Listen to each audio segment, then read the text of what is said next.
Bom, estamos vendo novamente um homem voar pelo céu e salvando a humanidade, que é o novo filme do Superman, né, com o James Gunn dirigindo, ou seja, toda uma expectativa em relação a isso.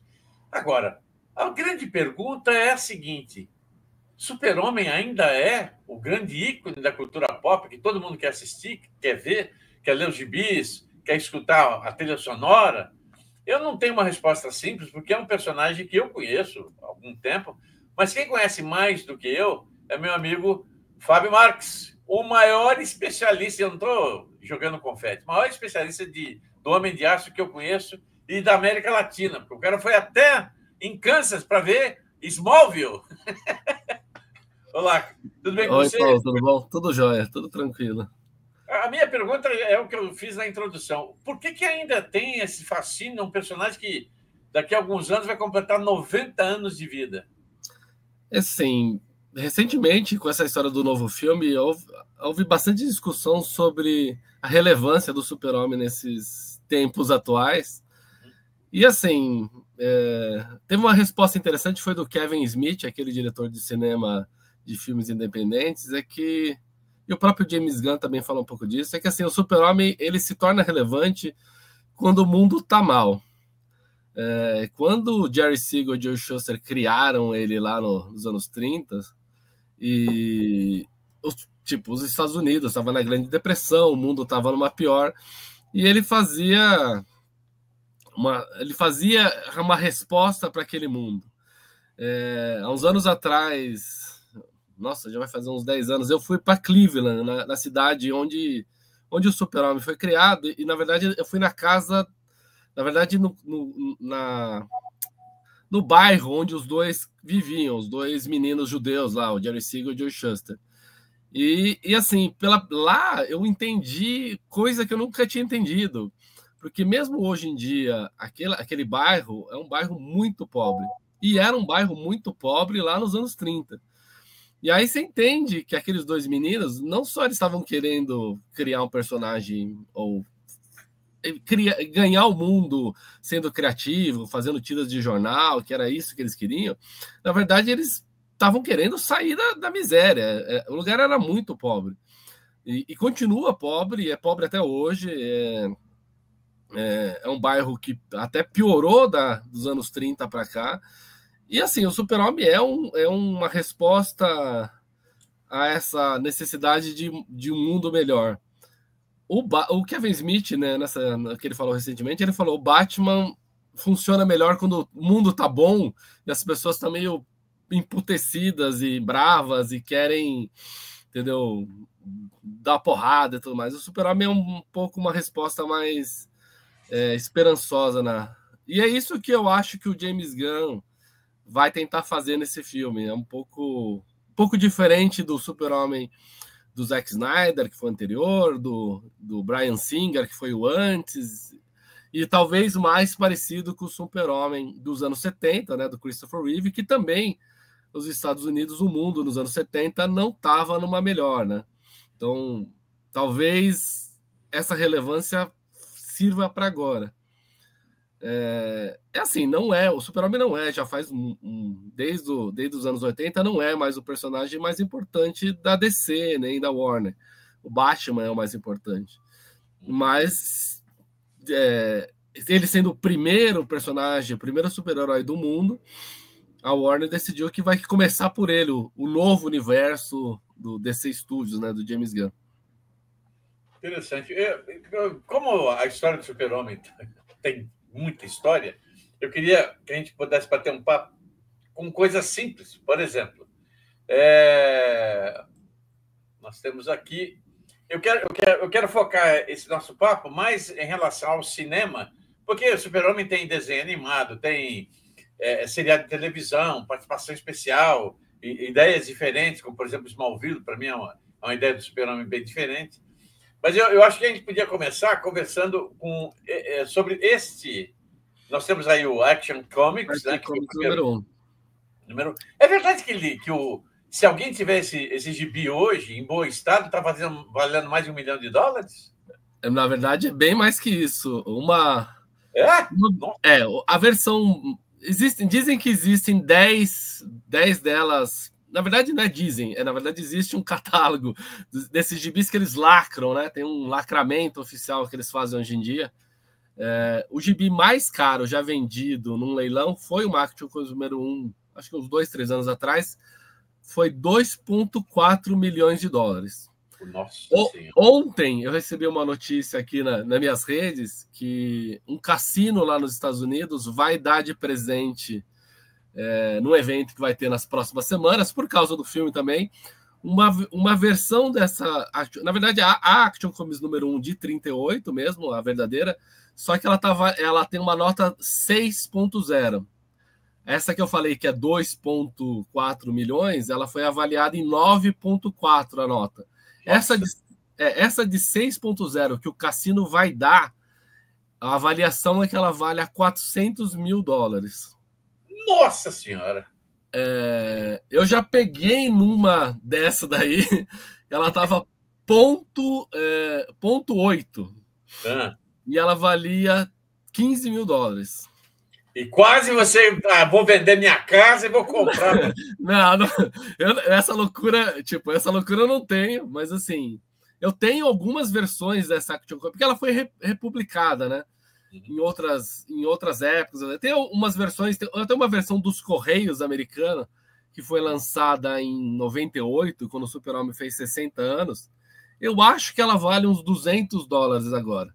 E assim, nem faz tanto tempo, entendeu? É que ela vai sendo valorizada por algum motivo. A original vale muito, porque teve uma coisa que aconteceu nos anos 40, que foi a Segunda Guerra Mundial, e muito gibi foi reciclado. O papel foi reciclado.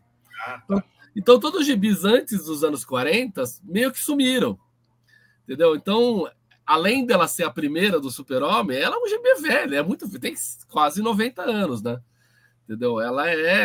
Ela tem o valor dela histórico, mas ela tem um valor físico. Ela não. Entendeu? Acho que a mais valorizada, essa de 2,4, ela já foi do Nicolas Cage, para você ter uma ideia.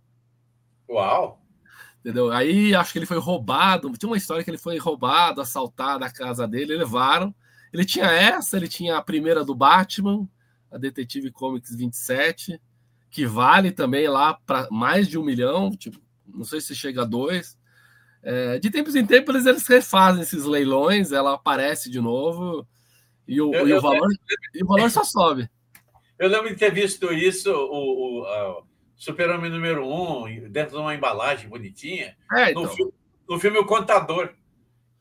É verdade. Tem um episódio dos Simpsons que o palhaço Krusty, ele tá nadando no dinheiro, ele pega e acende um cigarro com ela. Ele acende a revista e acende um charuto, um cigarro com a revista. Meu Deus do céu. Porque assim, Mas assim, proporcionalmente, por exemplo, tem gibi...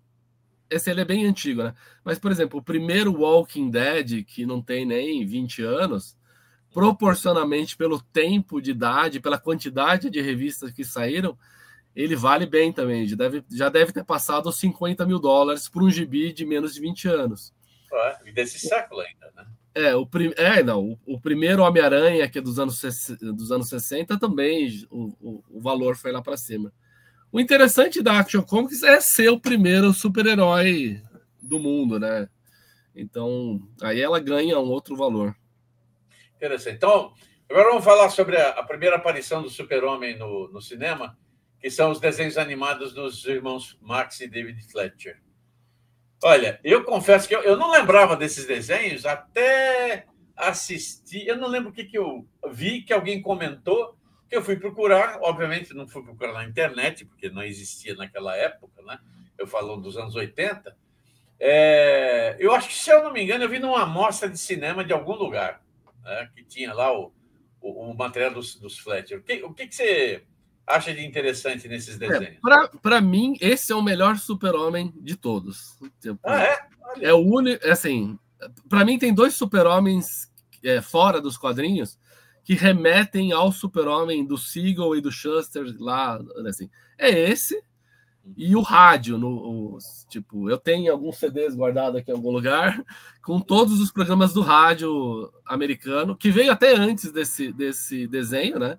O cara que dubla no rádio é o cara que dubla nesse desenho, o Bud Collier, era um ator de rádio, que aí, por causa do Super-Homem do rádio, chamaram ele para fazer o Max David Fleischer, chamaram ele para fazer.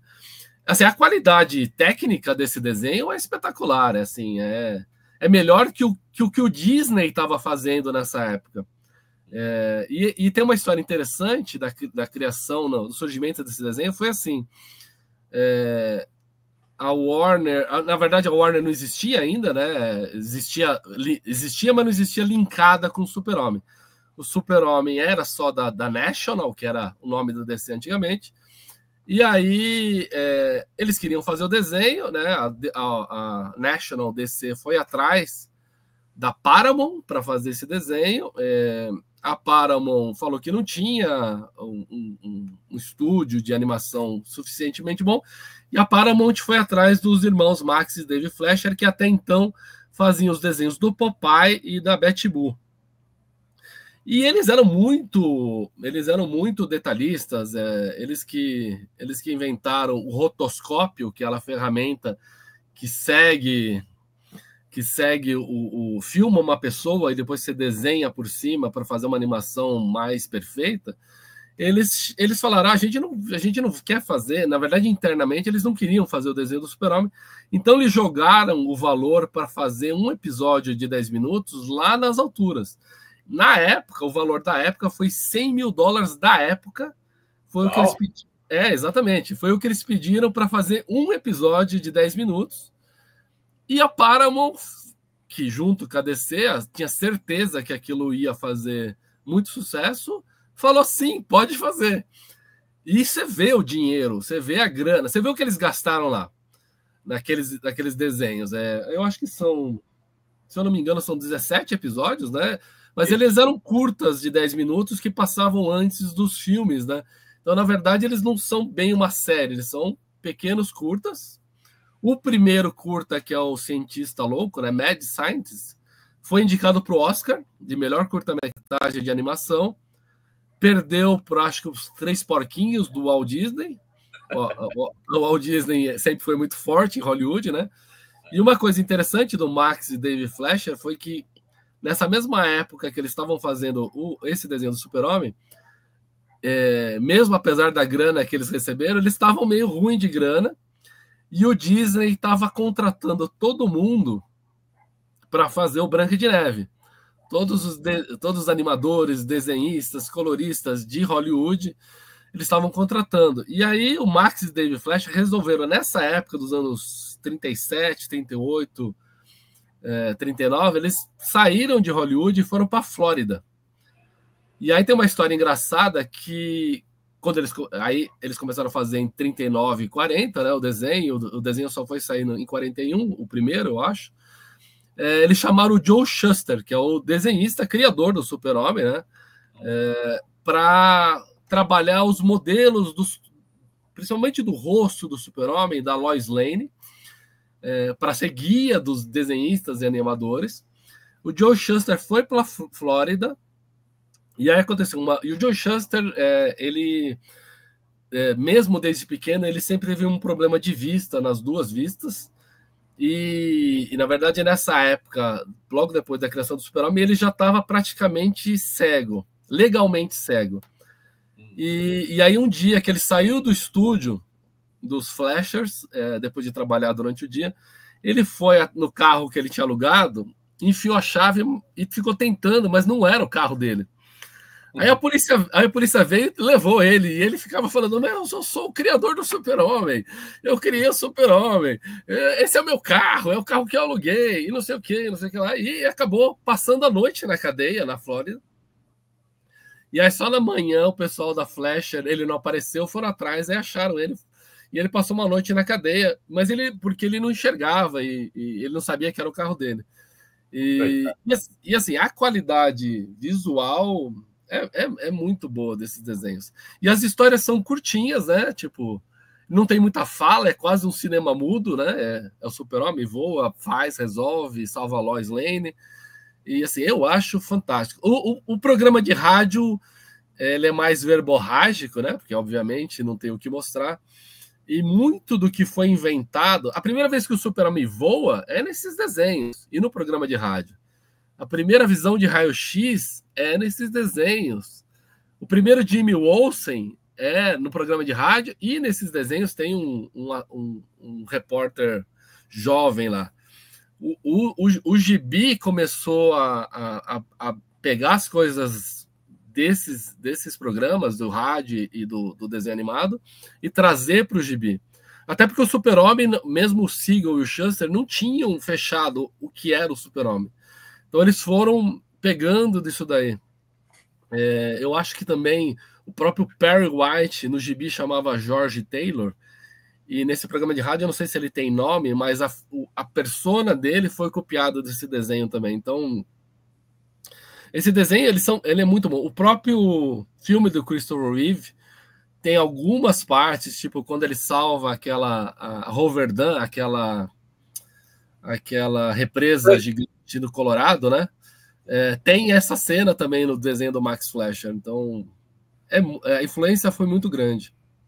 E vamos falar do primeira participação, que é o do Kirk Allen, né? Que é o seriado de ação que é também exibido no cinema, né?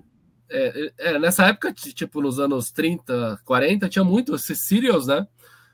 O Super-Homem é meio tardio. Na verdade, a Republic, né? Republic Pictures era a que mais produzia esses tipos de seriados de 15 minutos em várias sequências que deixavam cliffhanger. Tinha o Flash Gordon, tinha vários outros. A DC chegou a ter uns outros serials desse antes do Super-Homem. O Super-Homem foi meio tardio. E quem fez foi a Columbia Pictures, né? E o interessante disso, por que foi tardio, foi porque eles achavam que eles não iam conseguir fazer os efeitos, e realmente os efeitos mesmo, porque são dois séries, né? Tem uma de 48 e uma de 50. Mesmo a de 48, os efeitos são bem fracos, e quando ele voa é um desenho animado que faz ele voar, né? Quando as balas batem no peito dele também são desenhos animados colocados em cima. E você percebe que a qualidade dos efeitos é ruim. Mas a história, a ideia, o roteiro mesmo, os episódios são bons. Basicamente, os roteiros são os roteiros do programa de rádio. Se você escutar lado a lado, e eu já fiz isso, o primeiro seriado, com os primeiros episódios do rádio, você vê que são a mesma história. A origem do Super-Homem é muito parecida com o de rádio. E o segundo seriado, que chama Super-Homem versus o Homem-Átomo, é uma sequência de episódios do rádio também, que foi copiada e adaptada igualzinha para o cinema. É igual, é idêntico. E eles aproveitaram o roteiro, não mudaram nada. O legal do Kirk Allen é que assim, ele é o primeiro Super-Homem de carne e osso, e ele era bailarino, tinha uma formação de bailarino, ele era circense, né? Ele tinha trabalhado em circo também. Então ele traz um pouco, ele tá sempre meio saltitando, ele tá sempre meio correndo levemente, porque ele achava que era isso que fazia o Super-Homem. O Super-Homem era mais leve do que a atmosfera e tudo mais. É interessante que nesse Super-Homem também tem a primeira Lois Lane live action, que é a Noel New, que depois voltaria a ser Lois Lane no programa de televisão. Ela foi a segunda Lois Lane do George Reeves, no programa de televisão nos anos 50. Ela fala que ela era muito novinha quando ela fez isso daí, e ela falava que as crianças às vezes perguntavam para ela por que ela não sabia que o Super-Homem e o Clark Kent não eram a mesma pessoa. Ela falava que ela sabia, mas que ela fingia que não sabia para ela não perder o emprego. E ela era muito divertida, mesmo nessa série, né, do George Reeves. Ela era super alegre, ela tinha uma leveza parecida com o Kirk Allen. Aliás, o próprio David Corenswet, que é o Super-Homem desse novo filme, ele falou que ele acha que ele lembra o Kirk Allen, e o rosto, eles são... O calção é bem parecido. O calção do Kirk Allen é um calção grande, né? A cueca por cima das calças. E é igual do Kirk Allen e do David Corenswet. Então, ele realmente lembra um pouco. Mas ele não é tão alto. O Kirk Allen não era tão alto. O Kirk Allen também foi responsável por continuar o que o Bud Collyer tinha feito no rádio e no desenho animado do Max Fleischer, que é mudar uma oitava na voz, né? Ele começa, isso é um trabalho, ele começa leve, né? Como isso é um trabalho para o super-homem. Ele levanta uma oitava e aí ele se transforma no outro personagem. No rádio isso era necessário, porque no rádio só se tem a voz, né? E o Kirk Allen segue fazendo isso. O George Reeves, quando foi fazer depois, já não faz isso, porque já na televisão já não precisa disso. Então o Kirk Allen foi o último a fazer essa brincadeira. O Bud Collyer continuou fazendo desenhos do Super-Homem até os anos 60 e ele continuou repetindo esse truque de voz para fazer. Interessante. E aí nós chegamos no final dos anos 70 com Christopher Reeve voando. Você sabe uma das coisas que eu lembro dessa época de assistir o filme? A frase que tinha nos cartazes, na propaganda para você ir no cinema, né? Você vai acreditar que o homem pode voar. Né? Quando você, com mais experiência... Eu assisti o filme numa segunda-feira de tarde, depois assisti outras 200 vezes no cinema e tal. Mas quando você pega mais recentemente o filme, o DVD, o making-of, você vê uma série de coisas que no cinema você estava tão impressionado com aquilo, e realmente o filme é uma visão impressionante de um personagem de quadrinhos que a gente curtia quando era moleque. E você vê que o esmero, a dedicação que foi colocada em cima para tentar trazer a melhor adaptação. O que você acha dessa adaptação? Assim, eu fui exposto, eu sou uma criança dos anos 70, né? O meu pai fez Escola Pan-Americana de Arte e sempre gostou de quadrinhos. E eu fui exposto cedo aos quadrinhos do Fantasma e do Super-Homem, principalmente. E eu tinha 4 anos quando esse filme chegou no Brasil, em 79, né?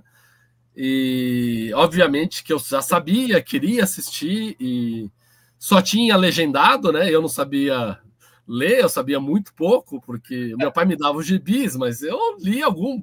Tipo, eu sabia, com 4 anos a gente não sabe ler de verdade, eu sabia ler algumas coisas. E eu fui assistir num sábado, eu lembro, esse dia, eu lembro claramente do dia, eu fui assistir num cinema, eu não vou lembrar o nome do cinema, é um cinema ali na Avenida Santa Amaro, aqui em São Paulo, perto onde o Hospital São Luís, ali da Avenida Santa Amaro, quase chegando... Acho que era o Vila Rica. Acho que é esse mesmo, acho que é lá.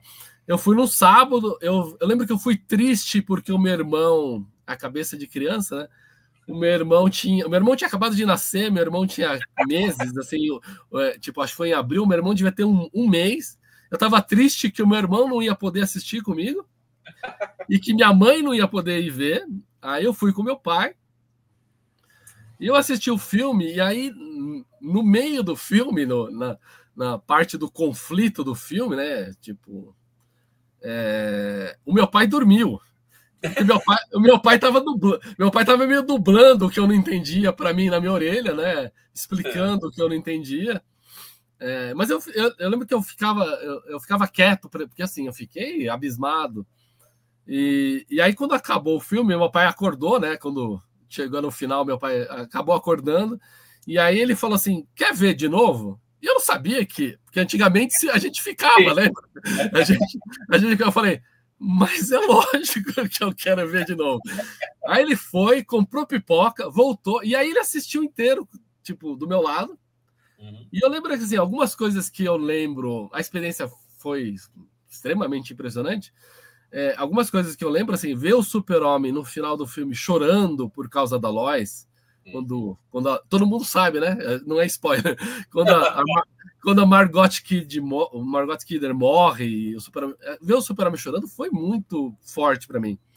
Outra coisa interessante foi que meus pais, como eles sabiam que eu era uma criança super impressionável, eles falaram 1000 vezes, ó, é um filme, é um ator, tipo, o pai dele fez outros filmes, aí me mostraram filmes do Marlon Brando antes de eu ir no cinema, o pai dele é um ator famoso, esse cara é um ator, tipo, ele não voa, não vai pular da janela, porque assim, para as crianças, porque assim, o filme realmente para as crianças da época foi se realmente achava que o cara voava, né? Então foi muito forte.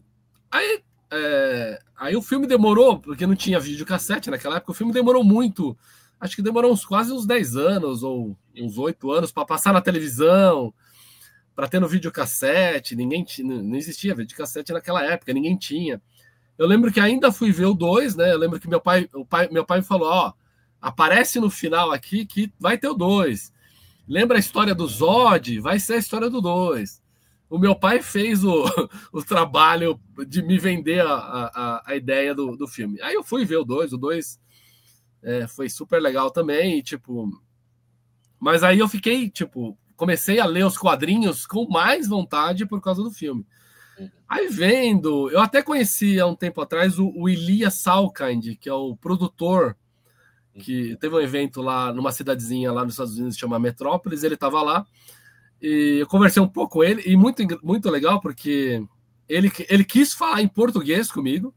Olha só! Ele quis falar, assim, o Elias Salkind, o pai dele, o Alexander Salkind, eles são mega, pelo menos na época, acho que ainda, ele deve ser ainda, muito ricos, muito antes do Super-Homem, e eles viviam, o Elias Salkind, ele acho que nasceu no México, tem nacionalidade turca, e eles fizeram aqueles filmes dos 3 Mosqueteiros e o 4 Mosqueteiros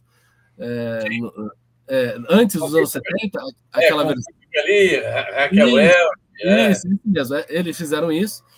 E aí ele na palestra que ele deu, eu já tinha lido ele contando essa história, e depois quando eu fui conversar pessoalmente, que ele quis falar em português, ele falou, eu fui criado sabendo eu aprendi um monte de língua, né? Para você ter uma ideia, eu acho que ele foi casado com a Geraldine Chaplin, o Elias Salkind, de uma época. Então, ele sempre viveu esse mundo do cinema, e ele fala que ele resolveu fazer o Super-Homem depois dos 3 Mosqueteiros, quando ele viu um pôster do Alain Delon em Paris, aquele Zorro do Alain Delon. Sim.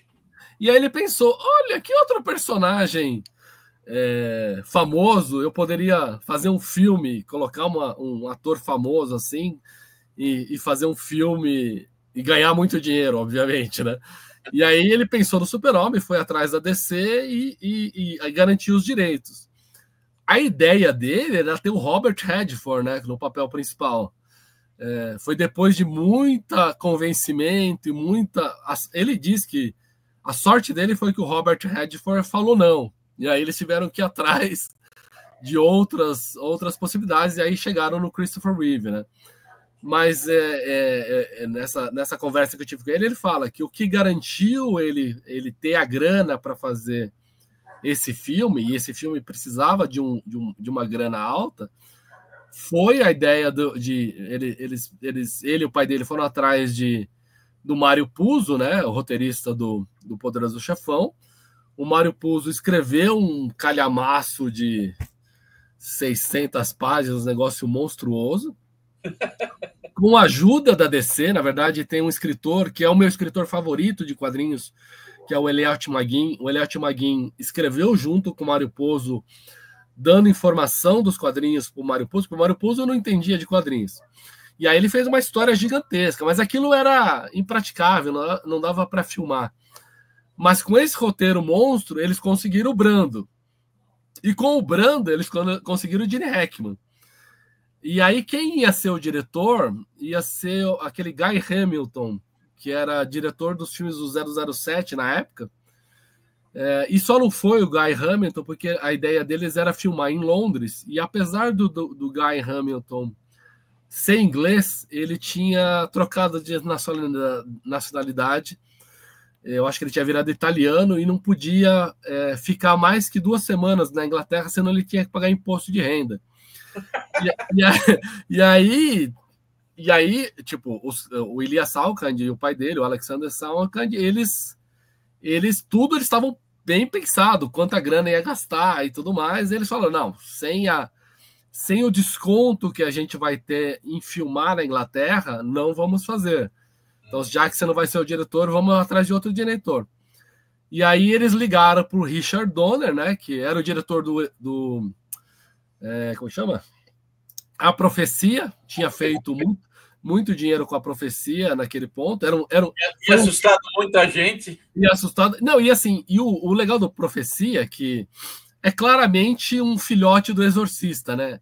É um filme de terror realista, né? Mas ele gastou muito pouco dinheiro, o Richard Donner, para fazer A Profecia. Tem o Gregory Peck, né? Tem o David Warner, mas é um filme barato. E ganhou muito dinheiro, assustou muita gente. Ganhou o Oscar de trilha sonora, né? Para o Jerry Goldsmith. E aí eles foram atrás dele. O Richard Donner conta que ele recebeu a ligação e ofereceram $1 milhão para ele, só para ele, para fazer o 1 e o 2 juntos. E que tinha um roteiro. E ele disse que ele anotou no papelzinho, no making off, fala, ele anotou no papelzinho: Brando, Hackman, Puzo, $1 milhão. E ele topou fazer o filme assim. Mas a sorte foi que o Richard Donner, ele realmente gostava do Super-Homem, ele era uma criança dos anos 30 e cresceu com o Super-Homem dos quadrinhos, e do George Reeves, e do Kirk Allen, e quis adaptar do jeito que valesse a pena. Então, aí ele foi atrás do Tom Mankiewicz, que é o... No filme ele é acreditado como consultor criativo, né? Mas na verdade ele pegou o roteiro do Puzo, cortou pela metade e readaptou o filme para um filme capaz de ser filmado, né? O que eu sei que eles falaram é que assim, eles decidiram, o Richard Donner pediu para ele: faça a história dos dois, da Lois e do Clark, do Super-Homem, funcionarem.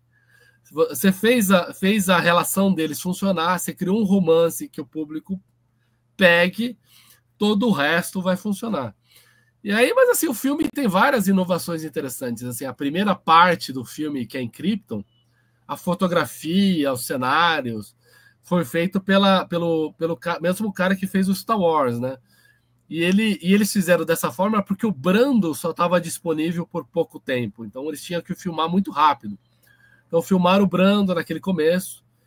Aí a segunda parte, que é em Smallville, né, foi filmada no Canadá. Tem uma outra fotografia que parece Norman Rockwell. É uma coisa meio americana, assim, uns tons pastels. Aí tem o Gerald Ford fazendo o Jonathan Kent, e todo mundo tem sotaquinho. Calma, o Glenn Ford. Gerald Ford era isso, desculpa, viajei, era o presidente, é o Glenn Ford. Tem o Glenn Ford e a Phyllis Taxter, que era a Martha Kent, e todo mundo tem aquele sotaque do Kansas, né? Pá, então todo mundo leve, né? Aí, tipo, troca, né? Quando ele vai para Metrópolis, aí vira uma comédia, né? Vira bem aquela comédia screwball comedies, aquelas comédias românticas dos anos 30, 40. A Lois da Margot Kidder lembra muito aquelas personagens da Katharine Hepburn, aquelas repórteres que falam muito rápido, com palavrão e xingamento na ponta da língua. E aí é uma comédia romântica. Obviamente que tem o Luthor, e depois ele tenta explodir a Califórnia, e aí parece muito um filme catástrofe dos anos 70, né? Mas, assim, para mim o que faz funcionar é essa divisão bonitinha dos 3 atos, né? Introdução, depois o Kansas e depois o conflito. O filme funciona muito bem.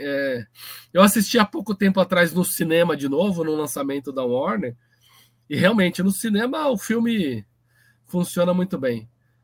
Tem que tirar o chapéu por Christopher Reeve, porque ele é capaz de não parecer ridículo nessa roupa, porque mesmo o Kirk Allen e o George Reeves não parece que estão de pijama, né?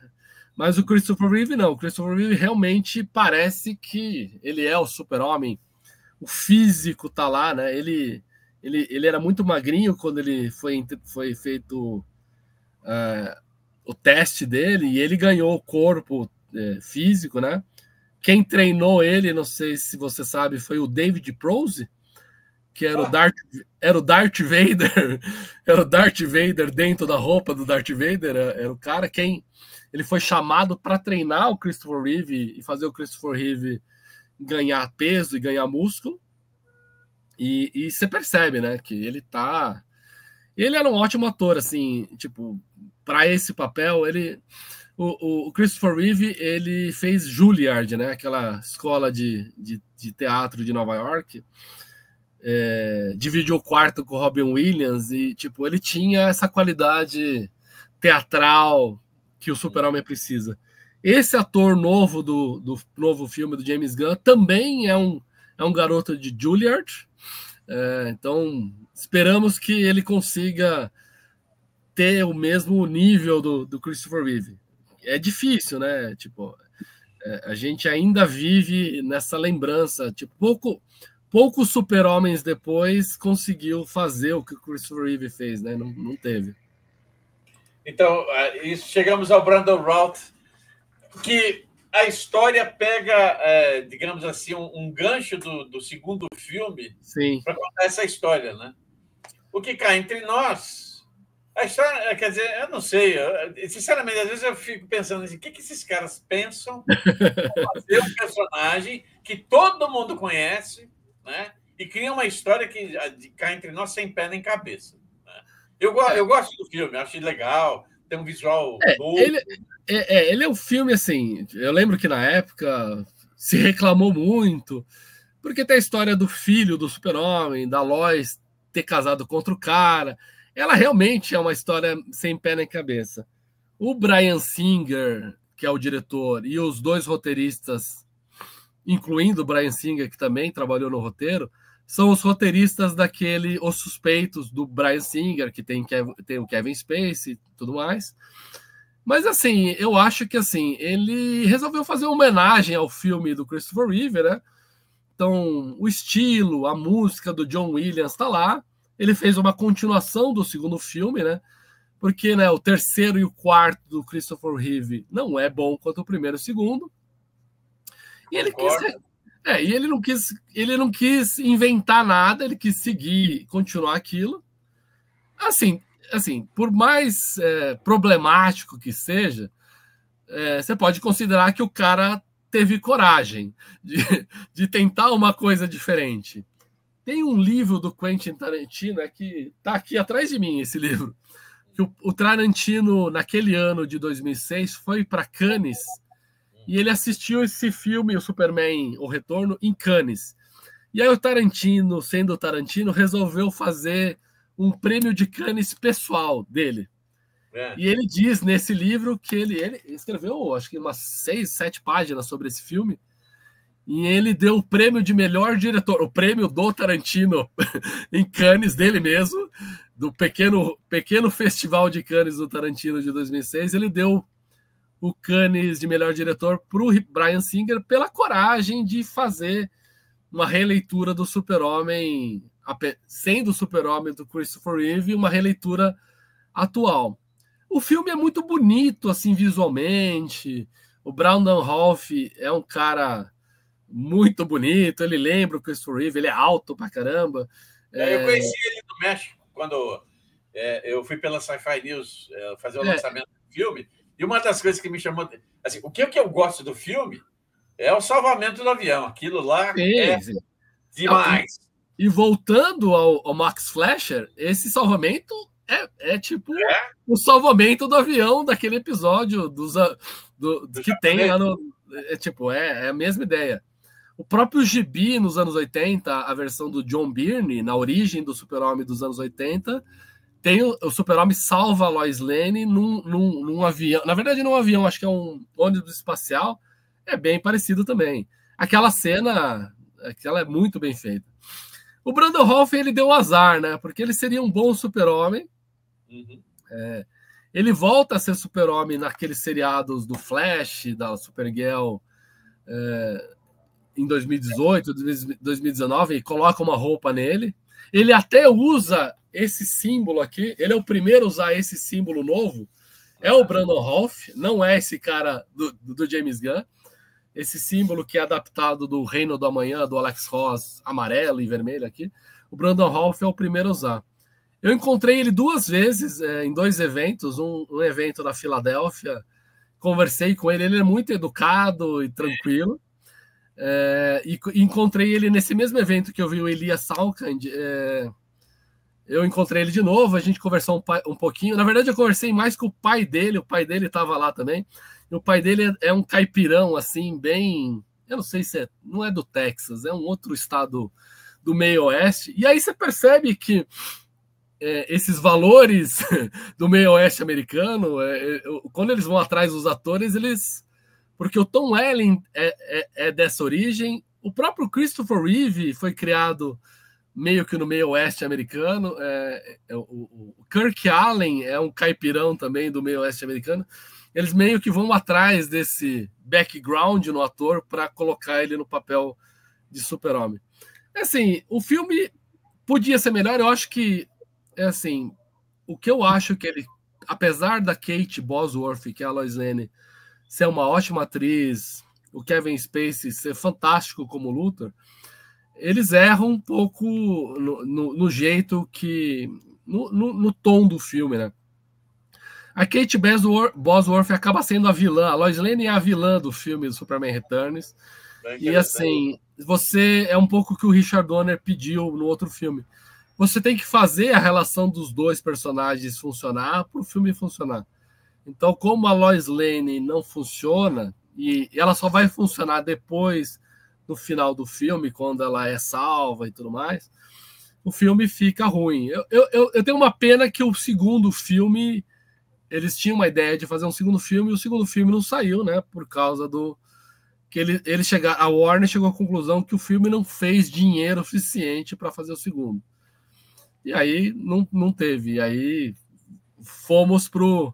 Porque a ideia original era ter o Brandon Routh, e eu lembro na época, ele saiu logo depois do Chris Nolan ter feito o Batman do Christian Bale.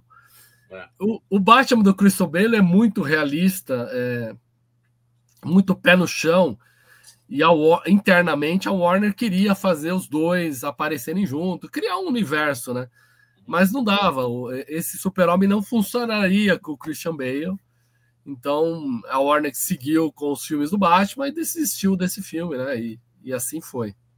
Aí entra o primeiro britânico a fazer o Super-Homem, o Henry Cavill. O Henry Cavill. Assim, ele foi, tipo... Antes de você falar, deixa eu só comentar um negócio já tocando nesse assunto. Para mim, o que tem de relevante no filme, eu gosto do filme, tem de ação e tal. As coisas sobre a invasão dos kryptonianos é um pouco demais para minha cabeça, a solução, etc. Mas o que me chama a atenção é o fato que é a primeira vez, e aí você tem que me dizer se eu estou correto ou não, que se explica o S no peito dele. Porque lá em 78, quando lançou o filme, o que me chamou a atenção é que como é que tem um S no peito do Marlon Brando? Marlon Brando, tem um monte de símbolos, né? Isso sempre ficou na minha cabeça. Nesse filme tem explicação.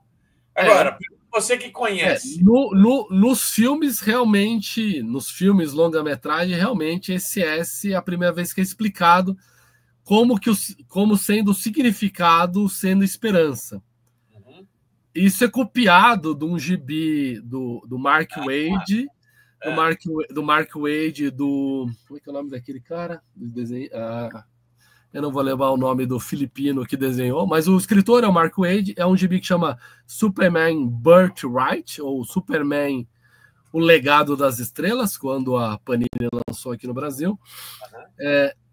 Obviamente que o S é um S de Super-Homem, né? Quando o Siegel e Shuster colocaram lá, é o S do Super-Homem. Na verdade, eu gosto de dizer que é o S de Siegel e Shuster, né? S de Siegel e Shuster. Eu faço parte de um grupo, desde o ano passado, eu fui convidado a fazer parte de um grupo que chama The Siegel Shuster Society em Cleveland, que são os maluquinhos lá de Cleveland que trabalham pelo legado dos dois criadores que passaram maus bocados. Então eu sempre vou falar que o S, além de ser S do Super-Homem, é de Siegel e Shuster, é de Smallville também. Na verdade, pensando na pergunta que você fez, no Superman 3, um dia que você voltar no Superman 3, ele pega, logo no começo do filme, enquanto tem a Margot Kidder de Lois Lane, né? Porque ela não fez... tem a Lana Lang naquele Super-Homem, né?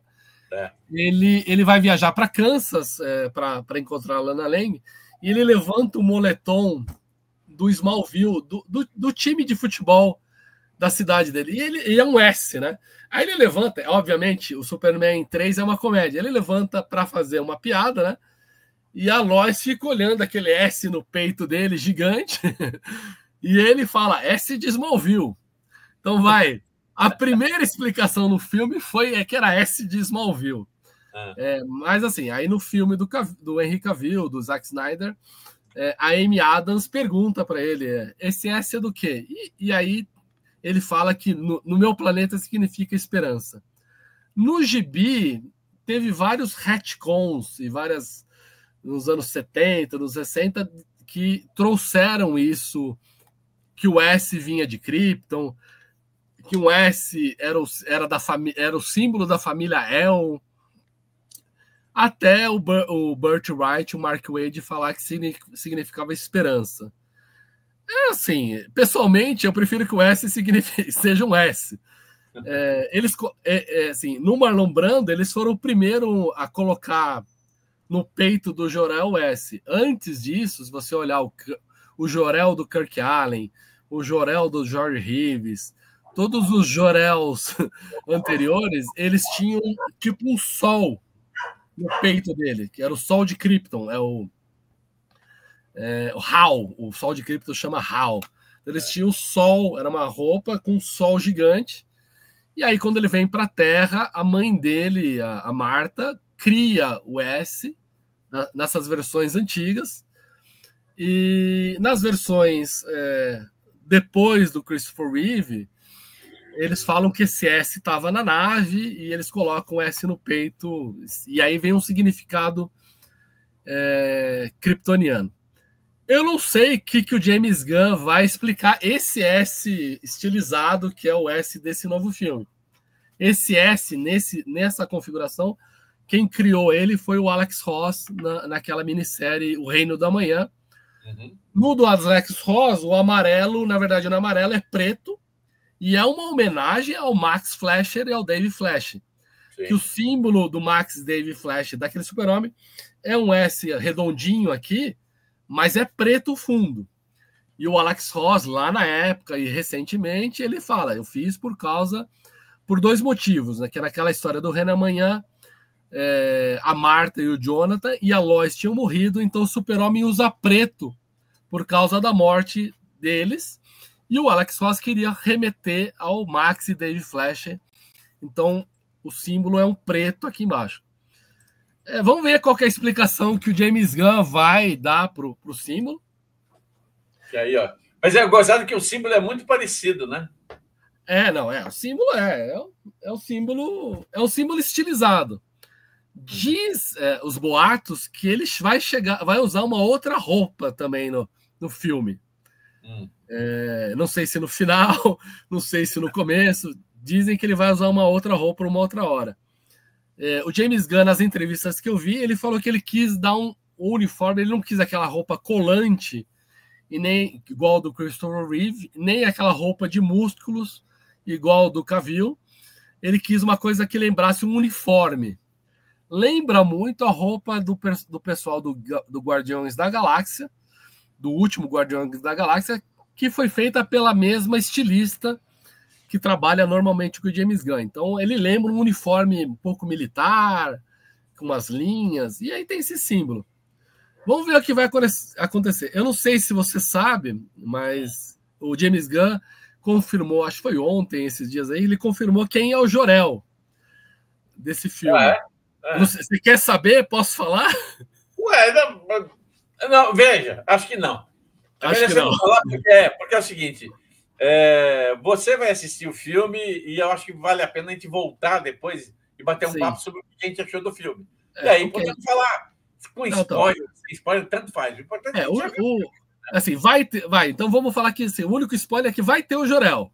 Agora, se o Jor-El vai usar o símbolo ou não, a gente não sabe ainda. Se a roupa vem de Krypton, a gente também não sabe ainda. Para mim, o S continua sendo o S de Super-Homem. Uhum. Paramos de falar do Cavill ou continuamos falando do Cavill? Eu quero saber o que você achou dele como Super-Homem. Assim, o Henry Cavill, para mim, ele é um modelo. Ele é muito bonito. O range de ator dele não é muito grande, entendeu? Ele lembra o Super-Homem, obviamente, o rosto, ele é muito forte. Ele não é tão alto, ele é um dos super-homens mais baixos de todos, né? Eu acho que ele é mais baixo até que o Dan Kane, que foi o super-homem dos anos 90. Ele é um pouco baixinho. Assim, o Man of Steel, ele é meio que os fãs do super-homem tem dois tipos. Uns que aceitam o filme como uma versão.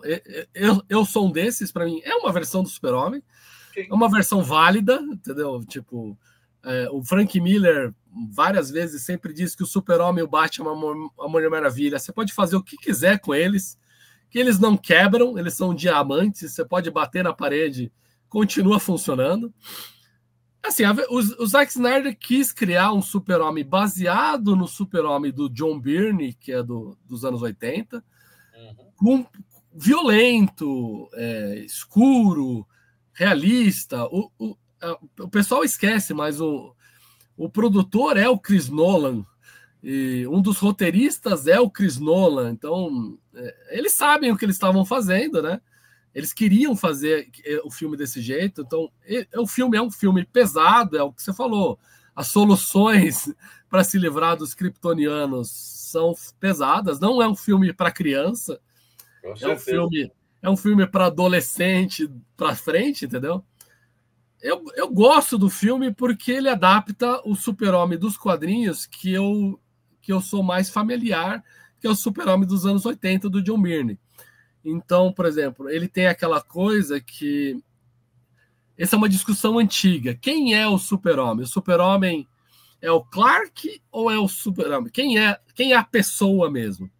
Antes do John Byrne, nos anos 80, o Super-Homem ele nasce Super-Homem, ele é sempre Super-Homem. E a roupa do Clark é o disfarce. E isso, tem livros falando disso, o próprio Tarantino adapta essa ideia de um livro sobre quadrinhos, que agora me foge o nome do escritor do livro. O Tarantino adapta essa ideia no Kill Bill volume 2, para falar sobre a personagem da Uma Thurman, que o Super-Homem nasce Super-Homem, ele é sempre Super-Homem, e a roupa de Clark é o disfarce. Realmente, isso era que o Siegel e o Shuster queriam. O Siegel e o Shuster, eles se sentiam super caras, eles se sentiam especiais. Só que eles eram nerds, eles usavam óculos, eles eram esquisitos, eles eram geeks. E eles queriam que uma menina, não sei se você sabe disso, tinha uma menina lá em Cleveland que chamava Lois Amster. Eles queriam aparecer para essa menina. Essa menina é que dá o nome para Lois. Então, eles queriam que ela percebesse que embaixo daquela roupa de nerd tinha um super cara. Então, o Super-Homem realmente do Siegel de Shuster, ele é o Super-Homem por dentro e a roupa do Clark é o disfarce.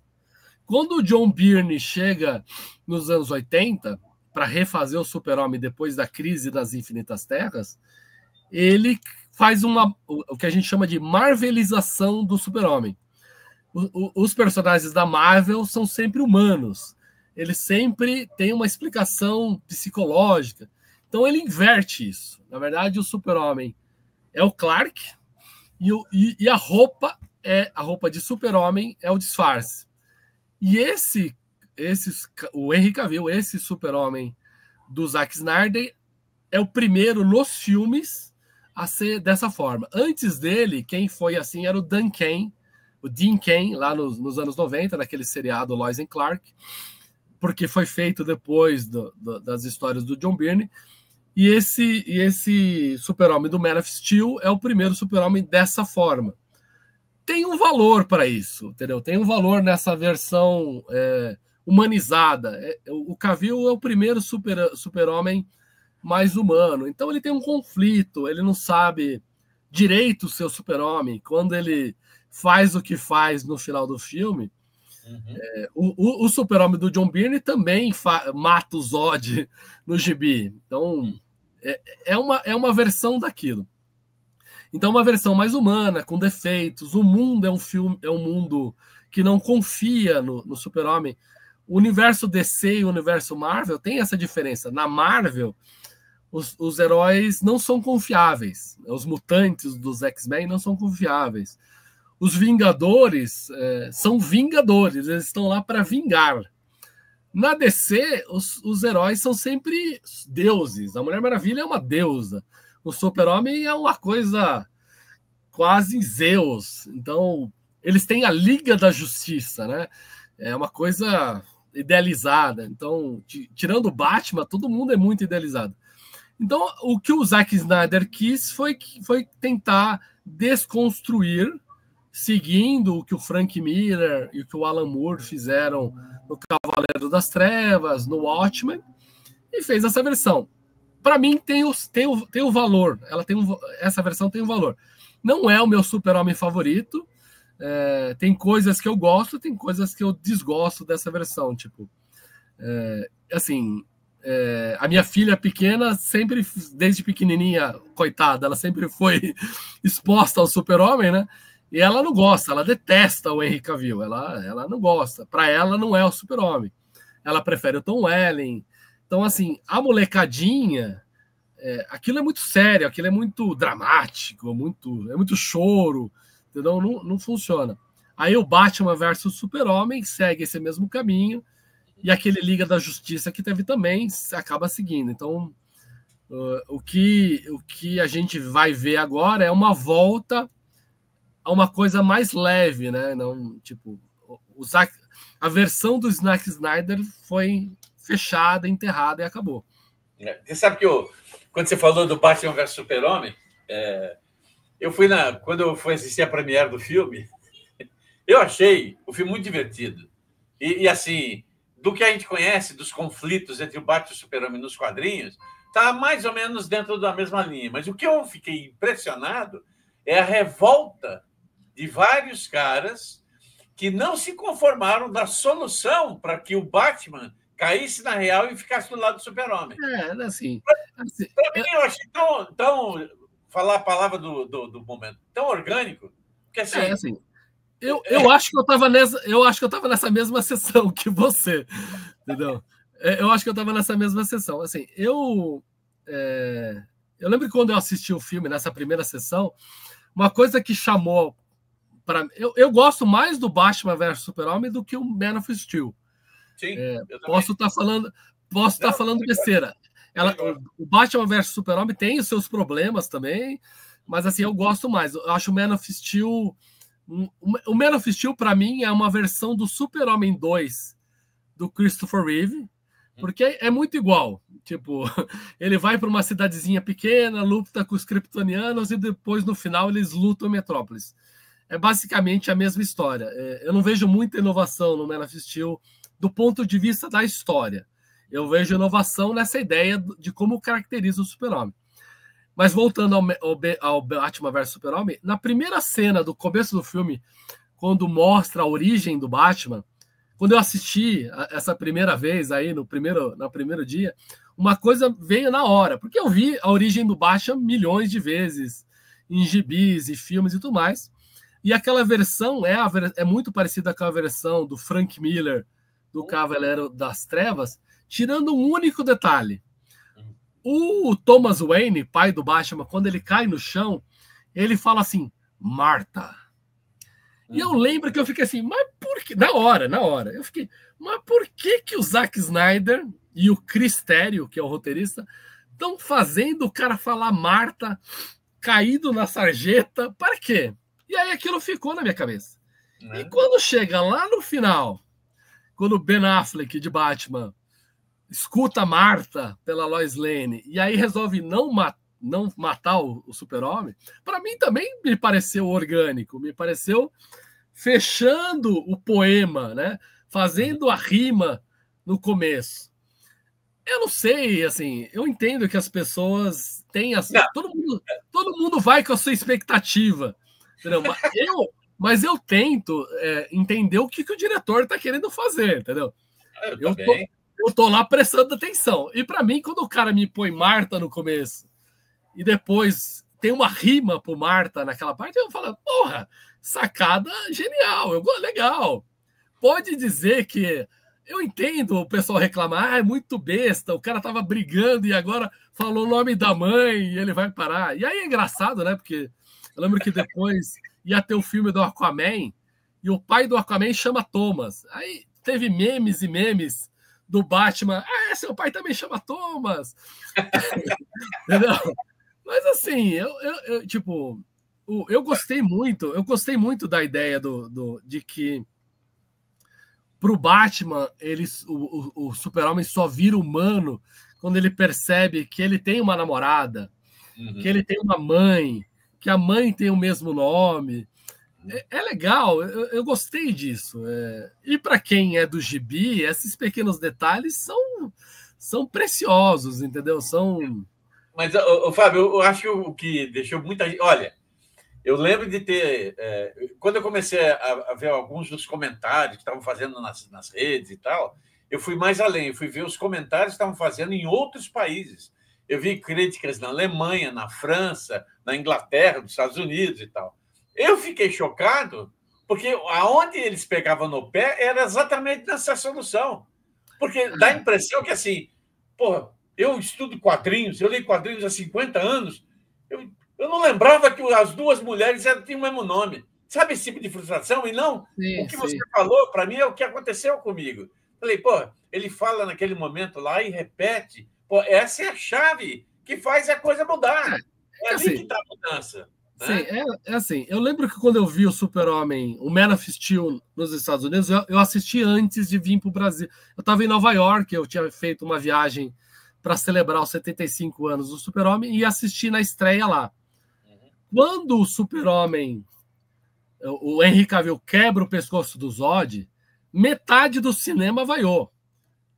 A galera que estava lá jogou coisa. A minha esposa estava comigo e ela, o que está acontecendo? Por que esses americanos estão bravos? Aí eu falei, deixa acabar o filme e eu te explico. Porque é isso, tipo, a ideia é que o Super-Homem mate divide o público dos quadrinhos do Super-Homem. A galera que foi criada no Super-Homem antes dos anos 80 não gosta dessa solução. E a galera que foi criada depois dos anos 80 entende que essa é uma solução que o Super-Homem teria que fazer. E eu acho, a minha opinião do Batman vs Super-Homem é a mesma coisa. Muita gente esperava o Super-Homem e o Batman antigo. É o Adam West e o Christopher Reeve. Ver os dois brigando, jogando kryptonita no outro, batendo com a privada ou com a pia na cabeça do Super-Homem. É pesado para uma visão mítica, infantil, icônica desses personagens. E aí, realmente, eu acho que o Zack Snyder, por isso que eu gosto mais do Batman vs Super-Homem, ele decidiu que ele ia fazer dessa forma, com o Batman matando gente, com o Super-Homem matando gente, e vamos para as cabeças, foda-se, entendeu? Tem um vídeo dele num Question and Answers depois do Batman vs Super-Homem. Ele fala com todos os palavrões e todos os Fs possíveis. Ele fala: se o seu super-herói não mata, você está vivendo numa porra do mundo de sonhos. Os meus super-heróis matam. E aí você tem que entender que o Zack Snyder é um cara da minha geração. Foi criado lendo Watchmen. Foi criado lendo Cavaleiro das Trevas. Os nossos super-heróis foram desconstruídos nos anos 80, Verdade. e eles existem no mundo real. E no mundo real, as pessoas morrem, as pessoas matam, as pessoas têm isso. E aí eu acho que essa solução de como o Super-Homem e o Batman desistem de brigar, o pessoal não esperava ver nesse tipo de filme, talvez. Eles acharam a solução muito simples. Eu não acho, eu acho que a solução foi muito inteligente. Muito mesmo. E tem mais, tem uma outra coisa que me chamou a atenção no filme, porque eu já fui malhado pacas por defender esse filme. Mas uma das coisas que eu falo é o seguinte: se você entender a psique do Bruce Wayne, quando ele vê, no começo do filme, aquela criatura que é parecida com Deus, que pode destruir tudo, destruindo a cidade de Gotham City, de Metrópole, ele está lá na Espera aí, só um minutinho. Vai lá. Estamos de volta. O que a gente estava falando? Eu já me perdi aqui. Você está falando do Batman vs Super-Homem, que você foi malhado. Isso, Então você vê, o Bruce Wayne vê aquele cara que é o todo-poderoso, um deus, destruindo a cidade. Ele está em Metrópolis. E aí, quando ele sai do prédio para poder saber o que está acontecendo e tal, ele liga para quem? Para o cara que é a figura paterna dele e está presidindo a Fundação Wayne, né? O prédio da Wayne Corp lá. E o que acontece com o cara? O cara morre, porra. Ele viu os pais morrendo. Aí ele tem um cara que provavelmente cuidou dele. Não é o não é o Alfred, mas... É o Alfred, é um outro cara. Mas ele tem uma relação. Tem uma relação. Você vê que ele está desesperado. Olha, sai todo mundo do prédio, se manda. E, no meio da ligação, ele vê que dançou. Quem é o culpado? Aquele filho da mãe, com S no peito, que fez isso. É neurose normal, né? E o filme, tanto o roteiro do Cristério, o roteirista é o Cristério. O Cristério, antes desse filme, roteirizou um tal de Argo, que ganhou o Oscar de melhor roteiro. O cara é um puta roteirista, né? Desculpe o palavreado. E eu acho que eles conseguiram. O Zack Snyder trouxe esse cara para fazer o roteiro, até porque para conseguir o Ben Affleck, né? Que o Ben Affleck é o diretor do Argo. Então ele trouxe o cara. E assim, o filme várias vezes mostra a cabeça do Bruce Wayne. Para mim, eu vi, do mesmo jeito que eu vi muito Super-Homem, eu vi muito, acho que até mais Batman. Para mim, o Bruce Wayne do Ben Affleck é o melhor Bruce Wayne que eu conheço. É o Bruce Wayne mais humano. O Alfred do Jeremy Irons é fantástico. Eu adoro o Jeremy Irons. E ele tá um Alfred, ele é aquela figura paterna também.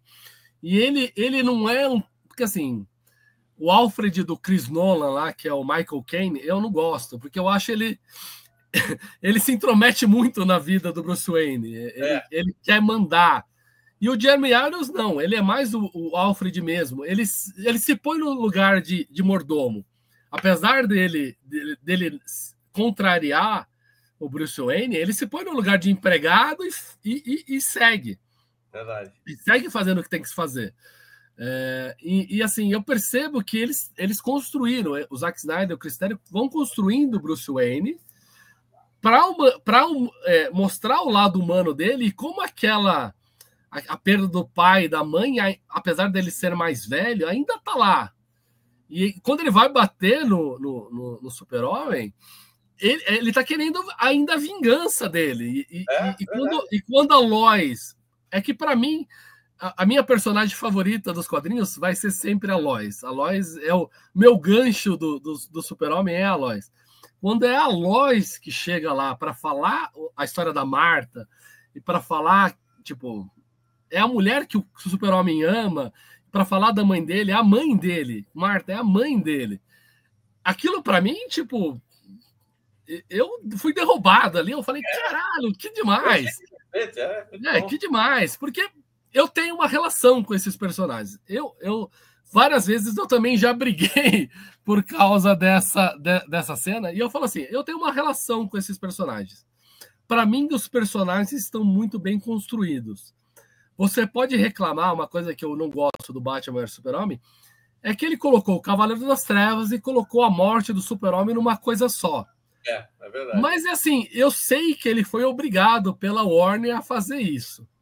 Porque o Cavaleiro das Trevas é o gibi mais vendido do Batman e a Morte do Super-Homem é o gibi mais vendido, ponto. Não é nem a Morte do Super-Homem não é nem o gibi mais vendido do Super-Homem.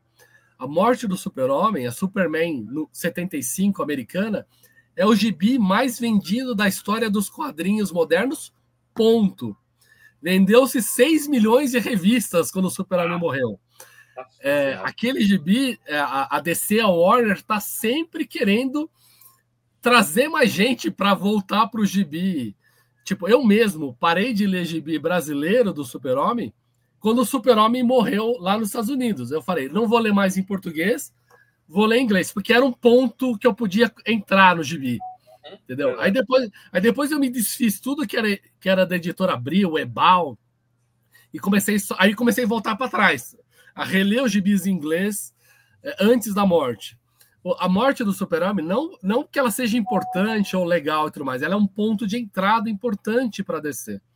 E eu sei que eles obrigaram o Zack Snyder a colocar isso, essa morte do Super-Homem no filme, nesse segundo filme. E aí várias coisas que você tem que colocar a culpa do próprio universo do Zack Snyder não ter dado certo é na Warner. A Warner resolveu acelerar. Eles fizeram o Man of Steel e fez sucesso. Eles falaram, agora a gente vai fazer o Batman e o Super-Homem e a gente vai ser igual a Marvel. A gente vai conseguir fazer um universo. Eles colocaram os cavalos na frente do carro, entendeu? Os bois na frente da carroça e, tipo, aceleraram demais. O Zack Snyder e o roteirista dele, com o que foi pedido para eles e posto, eu acho que eles fizeram um bom trabalho. Entendeu? E o próprio... e depois do Batman vs Super-Homem, tem 2 Liga da Justiça, né? Tem o Liga da Justiça que passou no cinema e tem o Liga da Justiça do Zack Snyder, que para mim...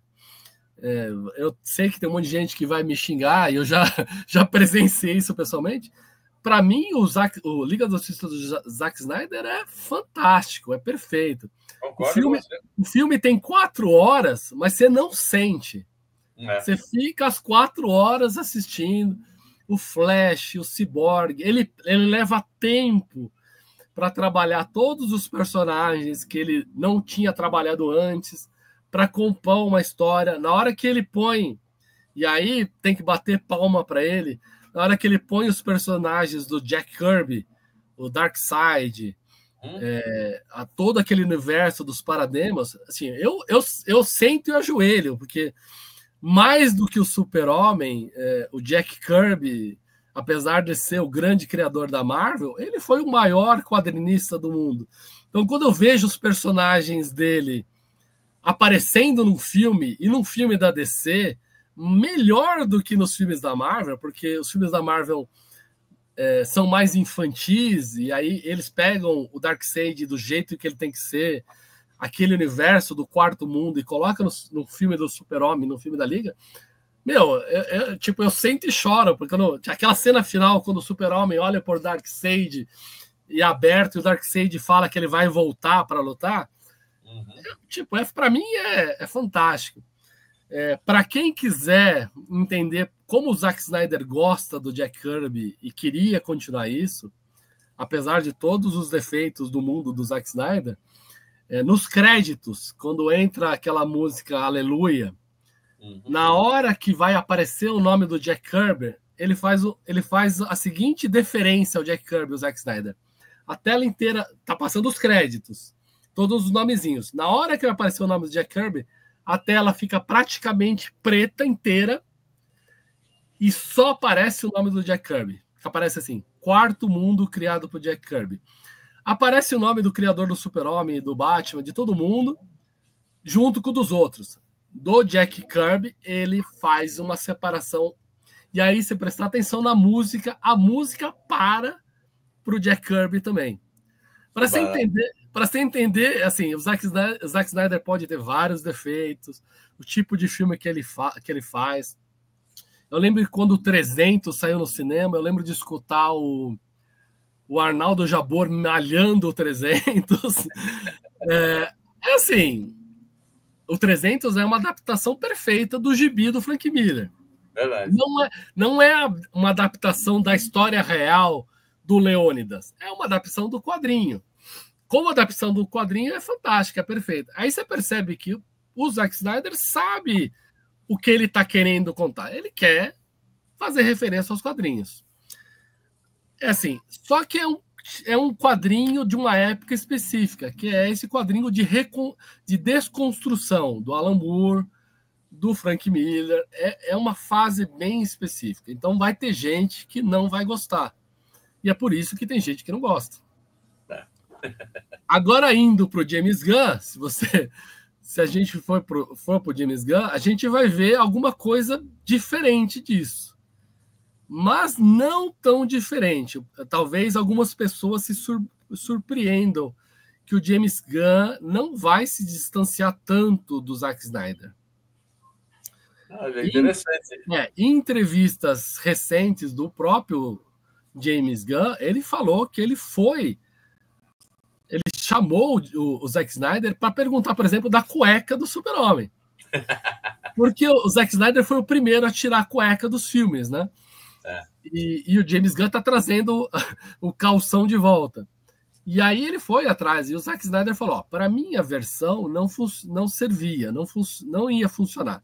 Eu tentei, e não funcionou. O James Gunn falou que ele também não queria o calção. Eu sou fã do calção por causa do Joe Shuster, lá, do criador do Super-Homem.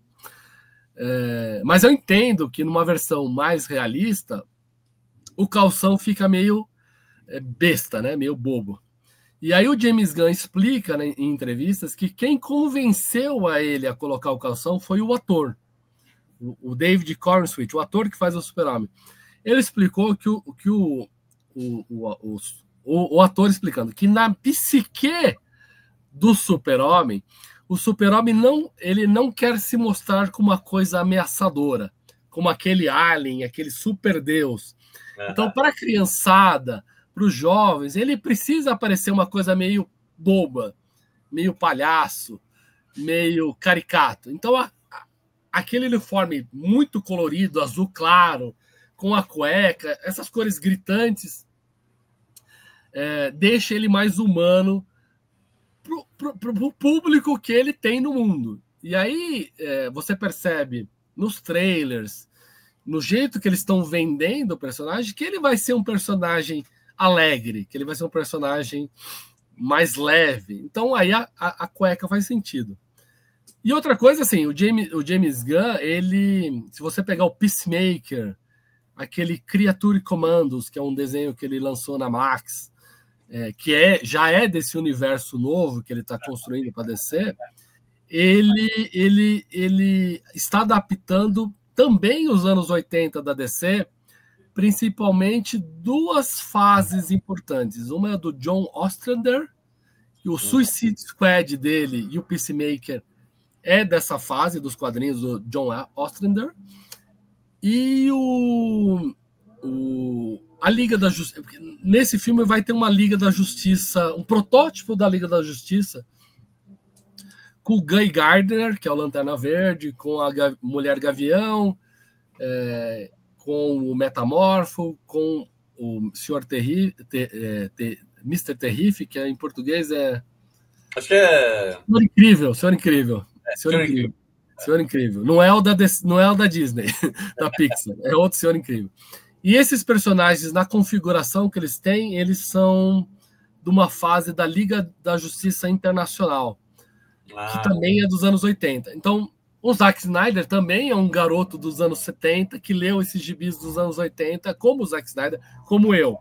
Então, ele vai criar, em cima dessas histórias, ele vai meio que adaptar as histórias.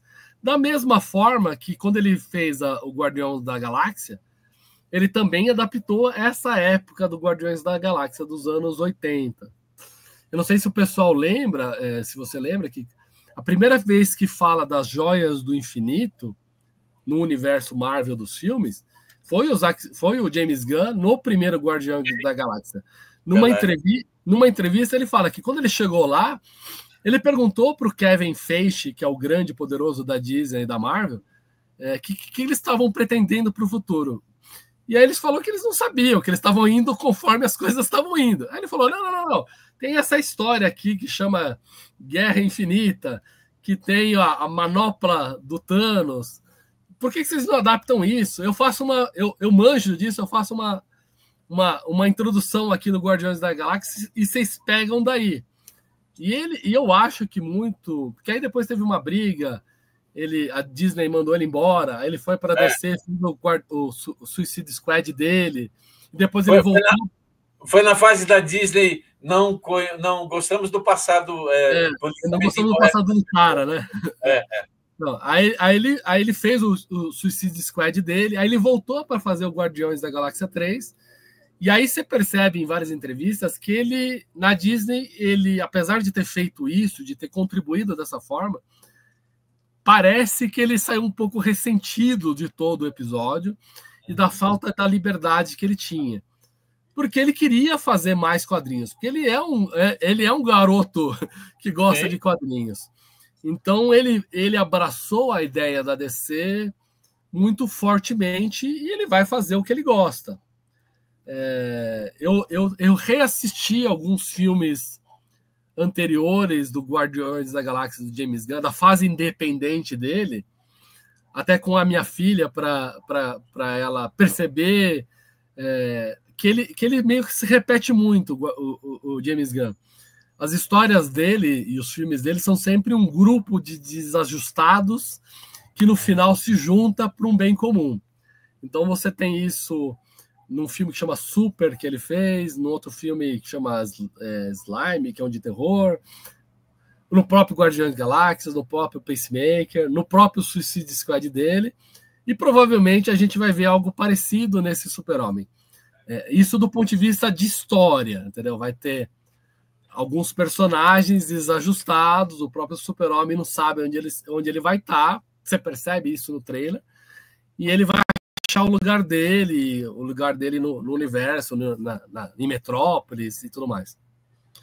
Ele meio que se repete, assim, se você pegar o primeiro filme que ele roteirizou, o James Gunn, é um filme do Zack Snyder, que é aquele de zumbi, Madrugada dos Mortos, Dawn of the Dead. A adaptação do Romero, né? A versão dos anos 2000. O roteiro é de James Gunn e quem dirigiu é o Zack Snyder. Eles são amigos, eles se conhecem bem. Trocam figurinha. Eles trocam figurinha. E eles têm a mesma formação, digamos assim, a mesma faixa de idade, as mesmas influências e tudo mais. E naquele filme de zumbi também é um grupinho desajustado que vai ter que lutar com os zumbis, entendeu? Então, provavelmente, a gente vai ter alguma coisa disso.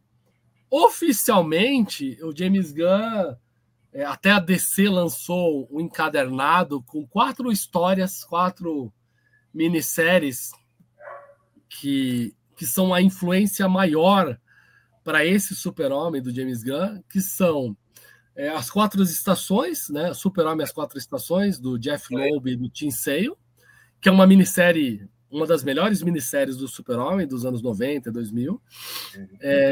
All-Star Super-Homem, que é o Grandes Astros Superman, né? Que a Panini lançou aqui. Que tem um desenho animado também, é muito bom.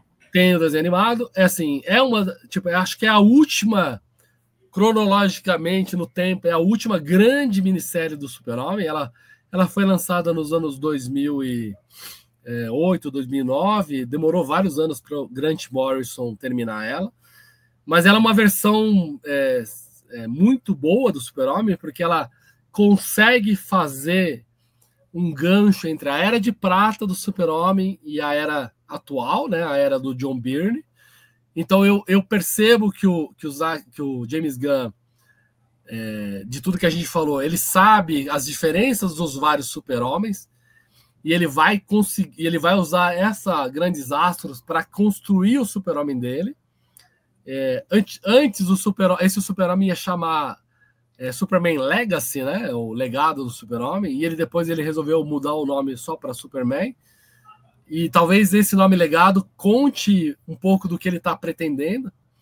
Então, as 4 estações, os Grandes Astros, aí outra que está lá é o Reino da Manhã, tem o símbolo, talvez tenha mais alguma coisa do Super-Homem do Reino da Manhã, que é um Super-Homem dos anos 90 também, mas é uma história distópica, né, do futuro do Super-Homem.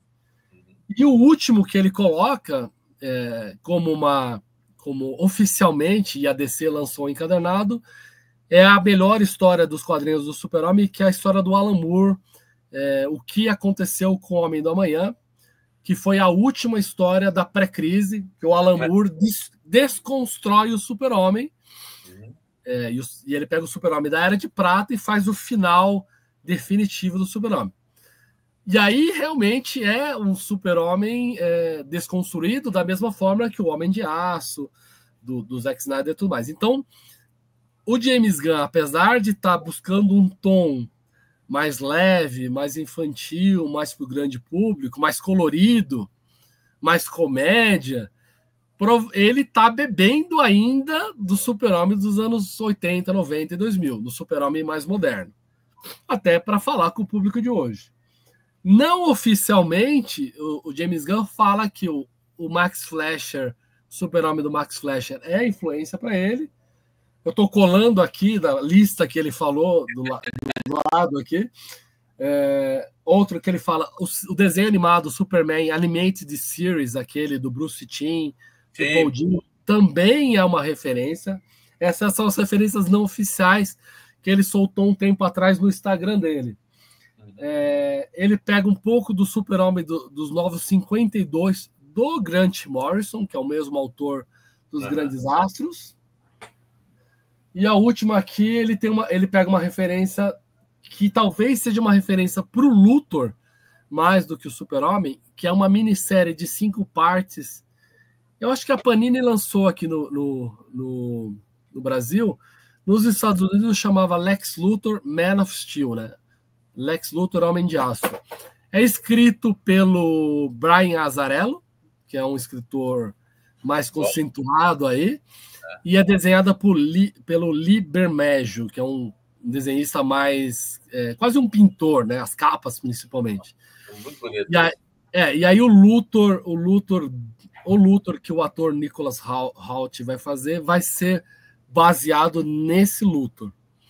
Então, tipo, ele também está bebendo dos quadrinhos, mostrando respeito pelo personagem.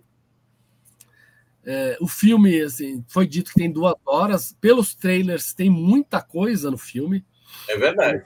Provavelmente o filme vai deixar muitos ganchos para o universo dele.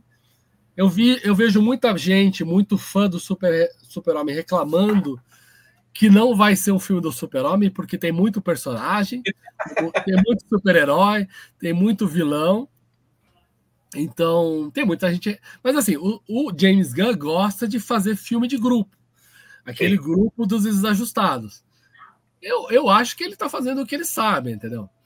Eu não acho que ele vai errar, não. Porque, assim, tem muita coisa nas costas dele, né? Ele não apenas é o diretor do filme, roteirista do filme. Ele é o vice-presidente do DC Studios, né? Na verdade, ele não é vice-presidente.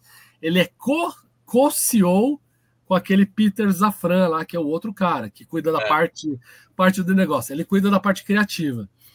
Então, tem muita coisa nas costas dele, entendeu?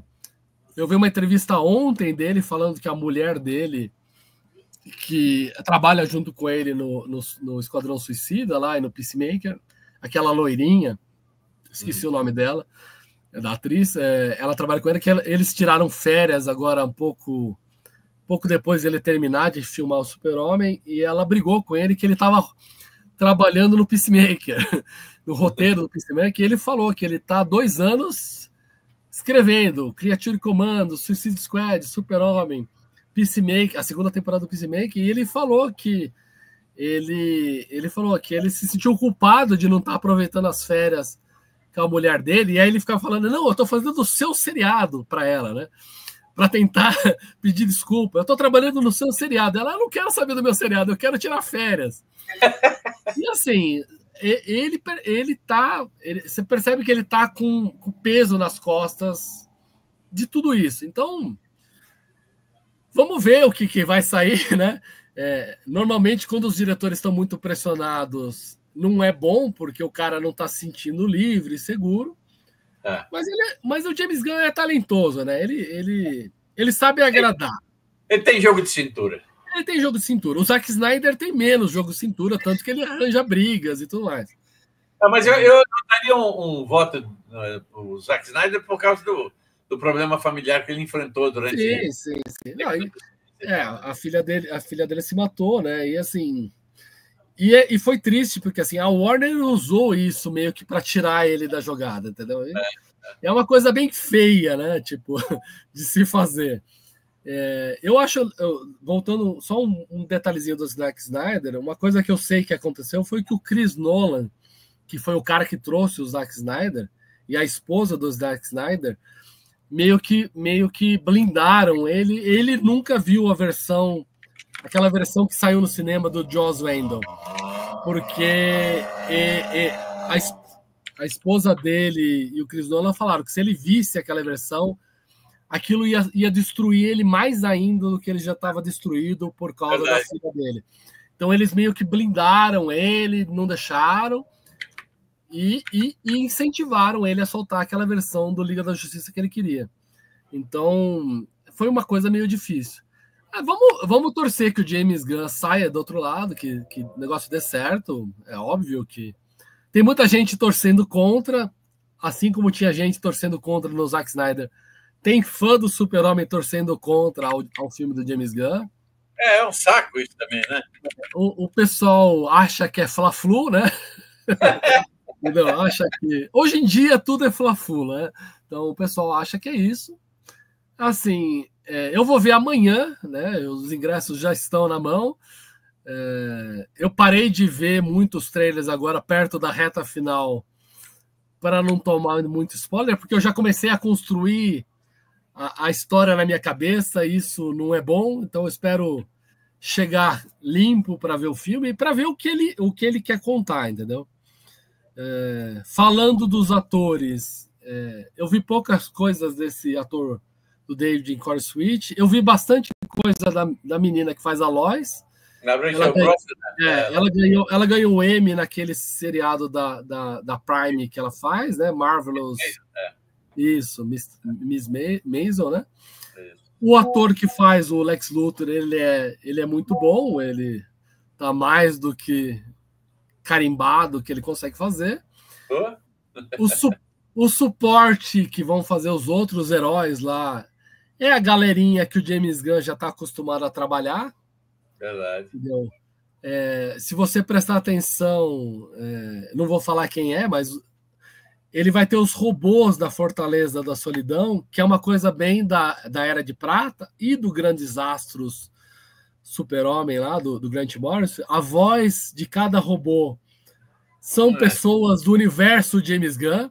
Então, para quem quiser prestar atenção, eu não vou falar quem é quem, eu já sei, mas não vou falar quem é quem, mas quem prestar atenção vai reconhecer as vozes dos robôs. A gente vai ter o Krypto pela primeira vez assim, eu acho que o Krypto vai ganhar a molecadinha, vai ganhar o público feminino, vai ganhar os jovens, tipo, ele tá lá para ser o Groot, né? Como o Groot ganhou a galera no Guardiões da Galáxia, tipo, o Krypto tá lá. O Zack Snyder o James Gunn é esperto de colocar o que ele sabe que funciona, então o Krypto tá lá para isso. Torço para ele não fazer nada de ruim com o Krypto, né? Isso é bom, isso é importante. Torço para ele não fazer, porque assim, quando o Groot morre, mas depois o Groot volta no Guardiões, né? O cinema, eu lembro de ver no cinema o Guardiões, todo mundo chorando, né? Mas assim, faz parte do James Gunn, ele brincar com o emocional da galera. Sim. Então pode ser que ele brinque um pouco com os nervos das pessoas usando o Krypto.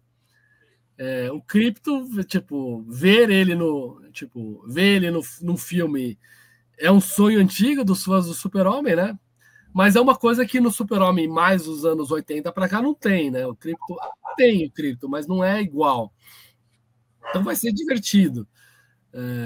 Vamos ver se o Krypto funciona, se a Lois Lane funciona. Outra pergunta que está na ponta da língua dos fãs mais antigos do Super-Homem é se o Jonathan morre. Entendeu? É o Jonathan Kent. A Marta e o Jonathan estão no filme, mas não dá para saber se eles morrem, se eles não morrem. Essa também é um divisor do Super-Homem do pré-crise e do Super-Homem pós-crise. No Super-Homem pós-crise, o Jonathan e a Marta continuam com ele até ele se firmar como Super-Homem. E no Super-Homem antigo, normalmente o Jonathan morre primeiro. Para o personagem, da mesma forma que o Tio Ben morre para o Homem-Aranha, na verdade é ao contrário, né? O Tio Ben morre para o Homem-Aranha porque o Jonathan morre para o Super-Homem, porque o Thomas Wayne e a Martha Wayne morre para o Batman. Essa morte precisa para o personagem ser criado, precisa disso. Vamos ver o que o James Gunn vai fazer. Talvez ele queira que o Super-Homem dele fique com os dois pais por um tempo para criar alguma coisa mais para frente. Entendeu? Para que essa morte, quando vier, venha com certo significado. Então a gente não sabe ainda. Esse é os fãs mais antigos do Super-Homem estão desesperados para descobrir se o Jonathan morre ou se o Jonathan não morre. Muita gente fala, ele tem que morrer. Eu acho que ele tem que morrer, mas vamos ver. Se ele tiver tempo para fazer uma história legal, o Jonathan não precisa morrer. Ele pode seguir por mais um tempo. Vamos ver o que ele pode morrer no próximo episódio, né? Exatamente. Pode fazer no próximo filme. Pode vir um vilãozão e matar, entendeu? Vamos ver o que ele vai construir. Tudo é possível, tudo é possível. Tudo é possível. Então, a gente está no ponto que ainda tudo é possível. Conforme for criando, vai começar a restringir. Aí a gente vai ver o caminho que ele vai seguir. Legal. Vamos ver como é que vai ser. Fábio, olha, foi um papo fantástico, não só para... Obrigado por me deixar falar. Se deixar, eu fico falando. Mas foi bom para poder esclarecer várias coisas relacionadas com as produções, as adaptações de cinema, né, que poucas pessoas sabem. Aí nós vamos vir num outro programa para falar das outras duas coisas, que é sobre os desenhos animados e sobre as séries de televisão, que tem coisa muito interessante aí nesses últimos anos, né? Então, desse universo novo DC, o que deve vir, depois disso vai ter o Peacemaker, né, a segunda temporada, e vai ter, já está filmado o filme da Supermoça, já foi filmado completo, agora eles estão trabalhando no pós-produção. O Zack Snyder não é o diretor, é uma mulher, a diretora. O roteiro é escrito por uma brasileira. Olha só. Em cima de um gibi, ele deve estar aqui em algum lugar na minha bagunça, um gibi escrito pelo Tom King, que é um roteirista da moda lá nos Estados Unidos, e desenhado por uma brasileira, pela Bilk Savely. Olha só. Foi indicada para o Eisner Award por esse gibi. O estilo dela, o desenho dela é lindo, é maravilhoso. Quem puder, compre esse gibi, chama Supergirl Mulher do Amanhã, ou Supergirl Woman of Tomorrow. O desenho dela é muito bonito, lembra o Moebius, para quem é das antigas, lembra o estilo do Moebius. Ela desenha maravilhosamente bem. As cores do gibi é feito por um brasileiro, pelo Matheus Lopes, que é o parceiro da Bilks em tudo que eles fazem juntos. Então, leia o gibi, depois veja o filme da Supermoça. Eu não sei se é o ano que vem que ele sai, acho que é o ano que vem. E é um filme bem fechadinho, tipo, eu imagino, porque a história do gibi é bem fechadinha.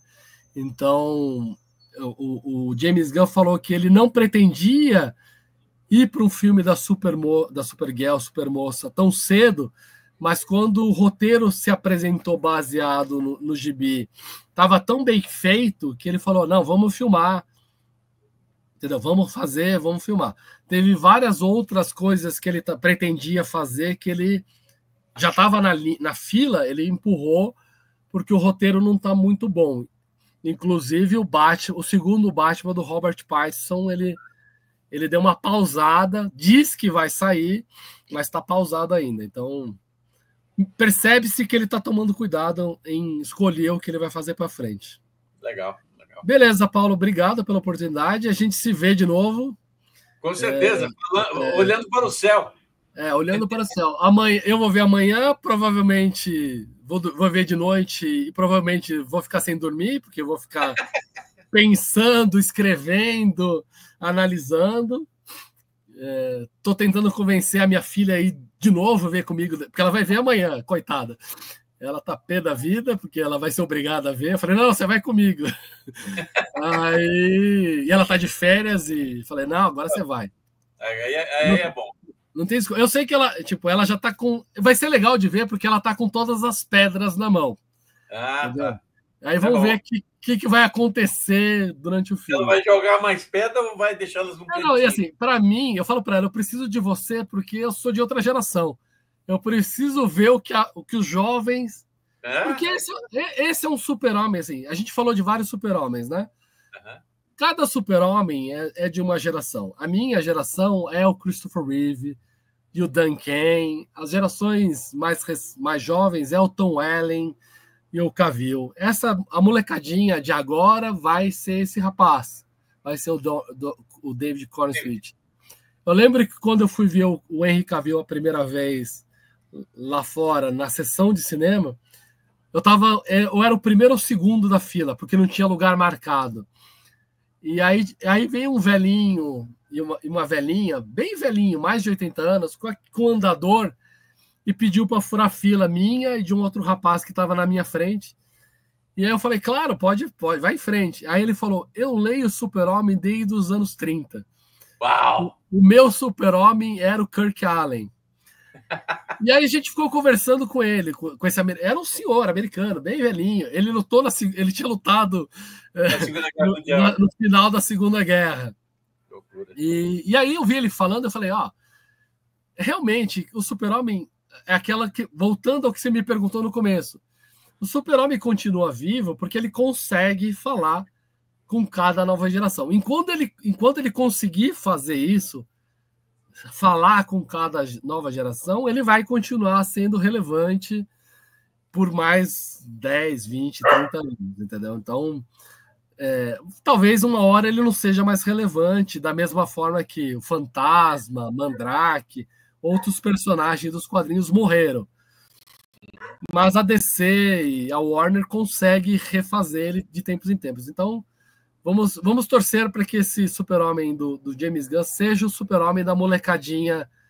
Para um menino de 4, 5 anos, seja a mesma coisa que o filme do Christopher Reeve foi. Ele queira rever de novo, e de novo, e de novo, de novo, e daqui 40 anos ele vai estar falando na internet, ou qualquer invenção que tenha no futuro, ele vai estar falando sobre o novo Super-Homem, como esse filme foi para ele importante. Então, eu quero acreditar que a gente vai ter o Super-Homem por anos e anos pela frente. Obrigado pela oportunidade.